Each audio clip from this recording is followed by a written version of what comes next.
Dubai में खेले जा रहे इस फाइनल मैच में पाकिस्तान ने टॉस जीतकर श्रीलंका को पहले बैटिंग करने की दावत दी थी।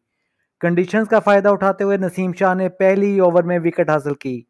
हारिस रऊफ ने 23 के मजमूई स्कोर पर दूसरे खिलाड़ी को आउट कर दिया। श्रीलंकन के ने स्कोर में 13 रन का इजाफा किया तो हारिस रऊफ ने बहुत ही खूबसूरत अंदाज में तीसरे खिलाड़ी को भी क्लीन बोल्ड कर दिया। इसके बाद 53 के मजमूई स्कोर पर इफ्तिखार अहमद की गेंद पर चौथी विकेट पाकिस्तान ने हासिल की। शादाब खान ने भी विकेट लेने वालों की फहरिस्त में अपना नाम इस वक्त दर्ज करवाया जब उन्होंने 58 के मजमूई स्कोर पर श्रीलंकन कप्तान को बोल्ड कर दिया। छठी विकेट की शराकत में 58 रन बने जिससे श्रीलंकन टीम मुश्किलात से बाहर आ गई। छठी विकेट 116 के मजमूए पर हारिस रऊफ ने हासिल की। श्रीलंकन टीम ने इनिंग्स के आखिरी ओवर्स में बहुत तेजी से रन बनाए और मजमूई स्कोर 170 के मजमूए तक पहुंचा दिया।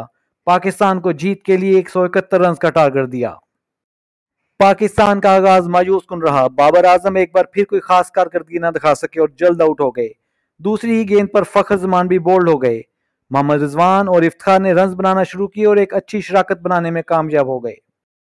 93 के मजमूई स्कोर पर इफ्तिखार भी कैच आउट हो गए। इस वक्त 13वीं ओवर का खेल जारी था।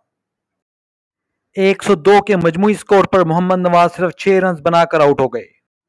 पाकिस्तान के बैट्समैन मतवातर आउट होते रहे। मोहम्मद रिजवान के बाद आसिफ बगैर किसी रन बनाए आउट हुए।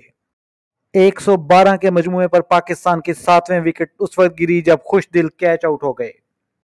श्रीलंकन टीम ने बेहतरीन कारकर्दगी का मुजाहरा करते हुए एशिया कप 2022 के फाइनल में पाकिस्तान को शिकस्त दी और यूं श्रीलंका क्रिकेट में एशिया का चैंपियन बन गया।